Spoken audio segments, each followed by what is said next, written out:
হুগলির কোন্নগরে শিশুর অস্বাভাবিক মৃত্যু। কোন্নগর আদর্শনগরে শুক্রবার ঘরের মধ্যে থেকে রক্তাক্ত মৃতদেহ উদ্ধার হয় শ্রেয়াংশু শর্মার। শনিবার সকাল থেকেই গোটা এলাকা থমথমে, এলাকায় শোকের ছায়া। শিশুর বাবা পঙ্কজ শর্মা জানিয়েছেন, ইট দিয়ে, গণেশের মূর্তি দিয়ে মাথায় আঘাত করা হয়, ফল কাটার ছুরি দিয়েও আঘাত করা হয়, টেবিলে মাথা থেঁতলে খুন করা হয়। যে সময় শ্রেয়াংশুকে খুন করা হয় সেই সময় বাড়িতে কেউ ছিল না, সেই সময়টাকে কাজে লাগিয়েছে খুনি। কেউ যদি বাড়ির ভিতরে ঢোকে বাইরে যোগ, তাহলে কুকুরটা খুব চেঁচায়।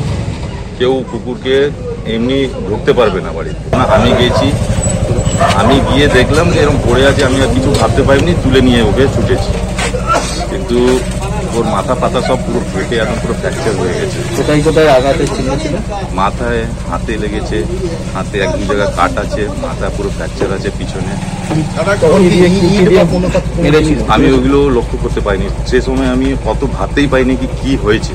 আমি যখন ব্লাডটা দেখেছি অতটা, তখন আমি কিছু বুঝতেই পাইনি কি হয়েছে। আমি সঙ্গে সঙ্গে তুলেছি, নিয়ে ছুটেছি। বাবা পঙ্কজ শর্মা কলকাতায় বেসরকারি কোম্পানিতে কাজ করেন, মা কোন্নগরে একটি ফুড ক্যাফেতে কাজ করেন। যে ভ্যানে স্কুল যেত ছেলে, সেই ভ্যানে একজন সিনিয়রের সঙ্গে ঝগড়া হয়েছিল, মারামারিও হয় বলে জানান শিশুর বাবা। তবে পাশবিক এই হত্যার কারণ কি তা নিয়ে ধোঁয়াশায় রয়েছে। পঙ্কজ শর্মা জানান, বাড়িতে পোষ্য কুকুর রয়েছে, সবসময় চেঁচায়, শনিবারও চেঁচিয়েছিল, কিন্তু প্রতিবেশীরা অস্বাভাবিক কিছু ভাবেনি। ঘরে টিভি ফুল ভলিউমে চলছিল বলেও জানান তিনি। কালকে 7:30 আমার বাড়ি থেকে ফোন এলো।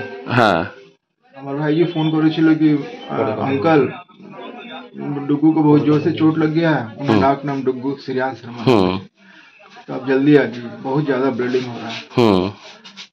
তো আমার নিজের কাকা আছে, ওকে ফোন করলাম একটু দেখো। আমার ওয়াইফকে ফোন করলাম, ওয়াইফও এখানে কাজ করে। আলটিমেট ওকে কানাইপুর হসপিটালে নিয়ে গেলাম।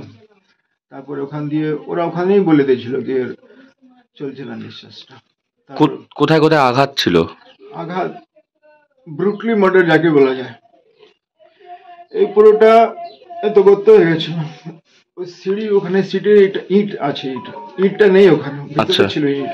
ইট দিয়ে মারা হয়েছিল? ইট ওর পোড়াল খাবার একটা টুল থাকে, টুল, ভিতরে একটা গণেশ ভগবানের মূর্তি আছে, মূর্তিটা মেরে, মানে আরেকটা চাকু আছে, ছোট চাকু, সবজি কাটতে, ওই চাকুটা ব্যাঁকা হয়ে গেছিল। এ তো গুদনি করেছে, ব্রুটলি মার্ডার যাকে বলা যায়।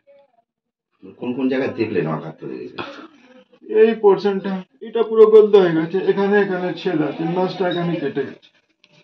বাড়িতে আপনার তো পোষ্য কুকুর রয়েছে, সেই সময় কোনো চিৎকার করেনি? আপনারা বুঝতে পারেননি? না না, অ্যাকচুয়ালি আনকমন লোককে দেখে চিৎকার করে, ওইটা খুবই কমন হয়ে গেছে, তাই জন্য বেশি লোকরা ধ্যান দেয় না, কিন্তু চিৎকার করতেই থাকবে। এটা একটা কনসেপ্ট হতে পারে।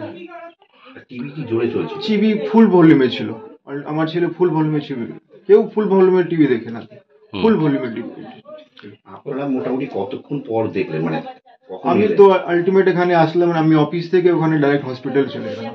আমার ওয়াইফ এসেছিল, ও এখানে আসতে পারলো না, রাস্তায় আগে কানাইপুর হসপিটাল গেল, ফের ওখান দিয়ে কমলা হসপিটাল, ওখান দিয়ে ফির মহামায়া। কি অনুমান কি করছেন? ভালোভাবে এটা যাঁচ হোক। তবে শেষ খবর পাওয়া পর্যন্ত খুনে ব্যবহৃত জিনিসপত্র সিজ করা হয়েছে, পাশাপাশি খুনির খোঁজ চালাচ্ছে পুলিশ। দেখুন, এটা আদর্শনগর এলাকা আছে, কানাইপুরের উত্তরপাড়া থানা আন্ডারে পড়ে। এখানে একটা ছোট বাচ্চা 8 বছরের, পুরো উপরে একটা হামলা হয়েছে। যেরকম আক্রমণ হয়েছে এটা সাধারণত এখানে দেখা যায় না এগুলো। তো বাচ্চা আহত হয়েছে এবং যা শুনলাম কি মারা গেছে। আমরা ইনভেস্টিগেশন শুরু করে দিয়েছি, আমরা বাড়িটা সিল করে দিয়েছি যেখানে ঘটনাটা ঘটেছে। ফরেন্সিক টিমকে বলা হয়েছে, ওরা এখানে এসে সেই এভিডেন্সগুলো উনি কালেক্ট করবেন। কিছু মোটিভ কী আছে এটা সব নিয়ে আমরা আলোচনা করছি, যারা এর সঙ্গে সে পরিবারের সঙ্গে যুক্ত আছেন, পরিবার কারা বাড়িতে ছিল বা বাইরে কারা আছে, কার লাভ হবে, এটা নিয়ে সব কিছু তদন্ত করছে। আশা করি তাড়াতাড়ি এটা খুঁজে আমরা পাবো কি ঘটনাটা কি ঘটিয়েছে। কথা হয়েছে, আমাদের কথা হচ্ছে, আমরা সবার সঙ্গে কথা বলছি, যে ঘটনা যা ঘটেছে ওটা ঠিক মতো তদন্ত করার জন্য যা করা দরকার আছে আমরা সব। নিউজ আজ বাংলা, হুগলি। নিঃসন্তান হওয়ার কারণ স্বামী বা স্ত্রী যে কেউ হতে পারেন।